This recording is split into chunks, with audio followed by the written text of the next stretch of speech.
I news.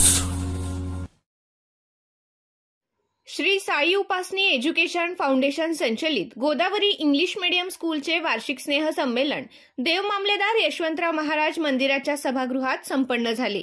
कार्यक्रमास प्रमुख पाहुणे म्हणून आय न्यूजचे संपादक देवेंद्र वाघ होते, तर पालकांचे प्रतिनिधी म्हणून प्राध्यापक बच्छाव व्यासपीठावर उपस्थित होते। संस्थेचे संस्थापक अध्यक्ष सुदर्शन शास्त्री मुळे यांनी कार्यक्रमाचे प्रास्ताविक केले। यावेळी मातोश्री राधिका मेघश्याम मुळे यांचा सत्कार संस्थेच्या वतीने स्कूलच्या प्राचार्या योगिनी मुळे व सुदर्शन शास्त्री मुळे यांच्या हस्ते करण्यात आला। चिमुरड्यांनी आपल्या अंगी असलेले विविध कलागुण सादर केले। संगीताच्या तालावर इवल्याशा बालकांनी ठेका धरला। पालकांनी आपल्या पाल्याच्या कलागुणांचे विविध क्षण डोळ्यात साचवून आनंद उत्सव साजरा केला। स्नेह संमेलनाचे सूत्रसंचालन प्राध्यापक ललित खैरनार यांनी केले।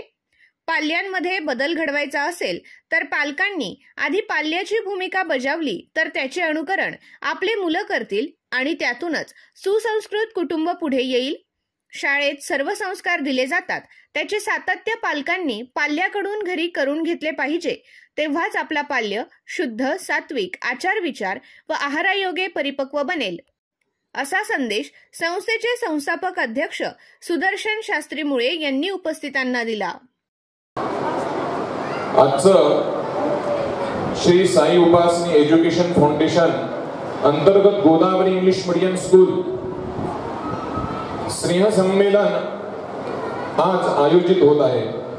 कारण की काय, आपल्याकडून ते शिकत असतात। स्कूल ही सेकंडरीला असते, परंतु पहिली स्कूल आपले आई वडील असतात। आपले आई वडिलांकडूनच सगळे घेत असतात। त्याचप्रमाणे सगळ्यांचे प्रतिनिधित्व म्हणून आपण सद्गुरूंना स्मरण करून बच्छाव सर लाभलेले आहे आपल्याला। तर देवेंद्रजी वाघ सर आणि बच्छाव सर खूप खूप धन्यवाद, आभारी आहे। तुमचं अमूल्य वेळ आमच्यासाठी तुम्ही राखीव ठेवला, त्याबद्दल खूप खूप धन्यवाद। व आलेल्या पाल्यवरांचे मनःपूर्वक जय सद्गुरू, सुस्वागतम सुस्वागतम सुस्वागतम। सगळ्यांचं सहर्ष स्वागत आहे। आपल्या लहान लहान बच्चूंचं कौतुक बघण्यासाठी परिपूर्ण त्यांचा हा जो दिवस आहे, हा दिवस जसजसे मोठे होत जाणारे बच्चू तसतसं त्यांच्यामधला जो उत्साह आहे, हा जो निरागसपणा आहे, हा निरागसपणा एक 5-6 वर्षापर्यंत असतो। देवरूप बालक असतं, त्यांना कुठलाही इगो, अहम किंवा ॲटिट्यूड त्यांच्यामध्ये नसतो। म्हणून आज खऱ्या अर्थी त्यांच्या गेले 1 महिनाभरापासून जे काही प्रॅक्टिस चाललेली आहे, मग ते श्लोक असतील, स्तोत्र असतील, सॉन्ग असतील, त्यांचे कलागुणांना आज आपण बघण्यासाठी आलेलो आहे। तर आपण आज खरोखर भाग्यवान आहात की आज आपल्या कोणी 2.5 वर्षाचं बच्चू आहे, कोणी 3 वर्षाचं, कोणी 4, 5, 6 असे वर्षाच्या बच्चूंचं स्वागत आपण टाळ्या वाजवून करायचं आहे आणि आनंद घेऊन करायचा आहे। प्रत्येक सॉन्गला मुलांना उत्साह वाटेल या पद्धतीने आपल्याला करायचं आहे। त्याचप्रमाणे आजचं सगळ्यात विशेष म्हणजे आजचा जो दिवस योगायोगाने घडून आला। आजचा श्री संत शिरोमणी यशवंतराव महाराज आणि माता रुक्मिणी माता यांचा विवाह बड्डे आहे की नाही? आज कितवा विवाह संस्कारांचा दिवस, वाढदिवस आहे बरं यशवंतराव महाराजांचा आणि रुक्मिणी मातेंचा?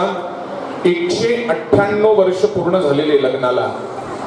तर आजचा हा दुग्ध शर्करा योग आहे आणि महाराजांच्याच आणि गोरज मुहूर्तावरच त्यांचा विवाह संपन्न झाला। आणि आज गोरज मुहूर्तावरच हे सगळं आपण वराती महाराजांच्या विवाह संस्कार उत्साहाने साजरे करण्यासाठी पण इथे उपस्थित आहात। तर आज खरोखर छान दिवस आहे आणि खऱ्या अर्थी मी जास्त वेळ घेणार नाही, 2च मिनिटं फक्त बोलणार आहे। आपल्या मुलांना आपण जन्म देतो, जन्म देणं हे इतपत ठीक आहे, भगवंताची कृपा म्हणावी लागते। कोणाला अपत्य होत नाही, कोणाला होतात। तर जे आपल्याला अपत्य झालेले आहे, तुम्ही खरोखर भाग्यवान आहात। ज्यांना नाही त्यांचं दुःख विचारावं। मात्र आजच्या काळाची गरज जी आहे ही मुलांना संस्कार देण्याची गरज आहे. संस्कारात द्विज उच्चते. संस्कार जर केलं तर प्रत्येक घरोघरामध्ये द्विज म्हणजे ब्राह्मण. जन्मना जायते शूद्रः संस्कारात द्विज उच्चते. द्विज म्हणजे ब्राह्मण वर्णन सांगितले. ब्राह्मण वर्णन म्हणजे काय? उत्तम संस्कार, उत्तम विचार.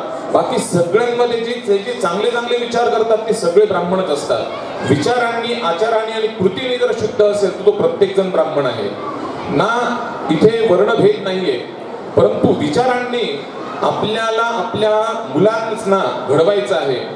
जर आज आपली पिढी आपण घडवली नाही तर येणाऱ्या काळात आपण आपल्या मुलांकडून ज्या साऱ्या काही अपेक्षा ठेवलेल्या असतात त्या अपेक्षा भंग होऊ शकतात.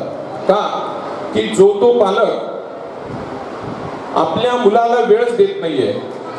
प्रत्येक पालक म्हणतो, मॅडम, सर, हा मुलगा ऐकत नाही, हा असा वागतो, तसा वागतो. का ऐकत नाही? जन्म आपण दिलेला आहे. डिसिप्लिन, संस्कार हे आपल्याला लावण्याची गरज आहे. आपणच मोबाईलमध्ये इतके व्यस्त आहोत, आपणच अन्यत्र कामांमध्ये व्यस्त आहोत.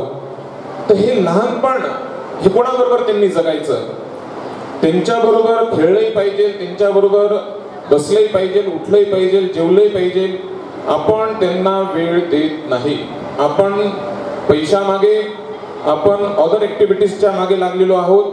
मग ती आई असेल, वडील असेल किंवा कोणी घरातले ज्येष्ठ व्यक्ती असेल. प्रत्येकाची जबाबदारी त्या बच्चूला कुठल्या कुठल्या टच मध्ये आपण राहिलं पाहिजे. त्यांना तो प्रेमाचा ओलवा तो त्यांना जाणवला पाहिजे. आणि आपण जर त्यांच्या सहवासात राहिलो नाही, त्यांना शिकवलं नाही काही. आता स्कूल किती 4 तासाची स्कूल असते, पण स्कूलमधून आल्यानंतर स्कूलमध्ये काय शिकवलं आहे हे कोण विचारतं? आई व्यतिरिक्त मला नाही वाटत कोणी विचारत. वडील तर काहीच विचारत नसते. पण ही वडिलांची जबाबदारी आहे की आज काय शिकवलं, कुठलं स्पेलिंग घेतलं, कुठला श्लोक घेतला. आपण सकाळी उठल्यापासून मुलांना काय काय शिकवतो आपली स्कूल? कराग्रे वसते लक्ष्मी, करमध्ये सरस्वती, करमूले तो गोविंद, प्रभाते करदर्शनम, समुद्र वसने देवी. म्हणजे आपण अंथरुणाच्या बाहेर पाय जमिनीवर ठेवण्याच्या अगोदर सुरुवातच आपल्या पापापासून सुरुवात होते. भूमी माता आपण मानतो आणि वरुण पिता मानतो, तर जमिनीवर आपण पाय ठेवतो हा एक दोष सांगितलेला आहे. तर सुरुवातीलाच आपल्या स्कूलमध्ये शिकवलं जातं की पहिले भूमी मातेची परमिशन घ्यायची, आज्ञा घ्यायची आहे की हे माता, मी आज दिवसभर तुझ्यावर चालणार आहे, बागडणार आहे, खेळणार आहे, तर पादस्पर्शन क्षमस्व मे. आता बोलायला लागलं तर खूप वेळ जाईल, तर मातीचा आपण आज्ञा घेतो आणि मग पाय खाली ठेवावा. हे आपण आपले संस्कार शिकवतोय. पण हे घरी करून घेतात का पालक? कोणीही करत नाही. आणि वेळेत कोणीही सोडायला पाहिजे ते सोडत नाही. हे सगळ्यात महत्वाचं आहे. आपण मुलांकडून खूप अपेक्षा ठेवतो आहे, पण आपण किती वागतोय हे पण गरजेचं आहे. मुलं आई वडिलांना उठवायला जातात पण ते उठत नाही. हे मुलं स्वतः सांगतात, बरं आम्ही काही बघायला मी काही CCTV लावलेला नाही. म्हणजे मला शॉर्ट मध्ये सांगायचं आहे की आपल्याला नुसती स्कूल संस्कार देणं हे बेसिक आहे, पण प्रत्येकाच्या घरामध्ये जी काही स्कूल आहे हे त्या स्कूलचे सगळे रूल्स फॉलो केले गेले पाहिजे. असो, बोलण्यासारखं खूप काही असतं. बोलायला गेलं तर तासभर. आणि बच्चू आता इकडे सगळे तयार आहे सॉन्ग सगळे त्यांचे परफॉर्मन्स करण्यासाठी. असो, चूकभूल क्षमस्व. मात्र सगळ्या पालकांना एकच विनंती आहे की आपल्या बच्चूचा हा दिवस परत म्हणजे हा मिस होतोय, परत येणार नाही. माझा मुलगा जसा तो 2 वर्षाचा होता, 1 वर्षाचा होता, 3 वर्षाचा होता, तो जो मी आनंदाने एन्जॉय केलेला आहे तो आता मला नाही करता येणार आहे. आता तुमच्याकडे ती वेळ आहे, तुम्ही ती दौडू नका. पैसा सगळ्या कामांमधून तुम्ही एक वेळ देऊ शकतात मुलांसाठी. त्यांच्याशी खेळा, बोला, गप्पा करा, मस्ती करा. आणि त्या मस्तीतूनच ते वडिलांशी आणि आईशी नातं घट्ट होतं. नाही तर ते एकदा का 5 वर्षानंतर, पहिली नंतर होऊन जातील ना मोठे, तर आपल्याला असं वाटेल की अरे हा आपल्याला का अटॅच होत नाही, का आपल्याशी संभाषण करत नाही. कारण की तो ओलवा राहत नाही. तुम्ही फक्त तुमच्या कामात व्यस्त आहात, नका करू. हा जो आनंद आहे हा परत न मिळणार आहे. प्रत्येक गोष्टीमध्ये त्यांचे तोत्रे बोलांपासून तर मस्तीपर्यंत त्यांचा आनंद घ्या. आणि संस्कारावर प्रत्येकाने संध्याकाळी आपण शुभंकरोती पण म्हणायला लावतो, पण घरी म्हणून घेतलं पाहिजे. सगळ्यात महत्वाचं म्हणजे आपल्याला असं वाटतं की माझा मुलगा असा वागला पाहिजे, तसा वागला पाहिजे, पण आपण कसं वागतो आहोत. जर आई वडिलांना वाटत असेल माझ्या मुलाने मला नमस्कार केला पाहिजे, तर आपण आपल्या आई वडिलांचा नमस्कार करतो आहोत का? पालकांनी रोज संध्याकाळी 1 सेकंद लागतो, कुठे का असेना, तुम्ही बिझनेस मध्ये काही करत आहात, पण संध्याकाळी 7 वाजता घरी यायचं गाडीने, आईचा वडिलांचा 1 सेकंदामध्ये नमस्कार करा. लोटांगण घालायचं नाही, 1 सेकंद फक्त पायाला नमस्कार करा, हातपाय धुवा, पायाला नमस्कार करा आई वडिलांचा. ते तुमचं अनुकरण बच्चू बघणार. जर तुम्ही नतमस्तक होता ते आई वडिलांच्या चरणी, तर तुमचे मुलं कुठे अमेरिकेत जरी असले तरी ते संस्कारहीन कधी होऊ शकत नाही.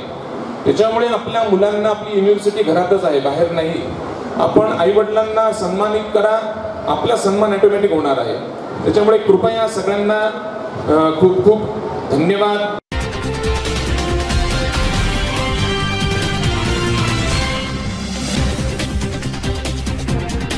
I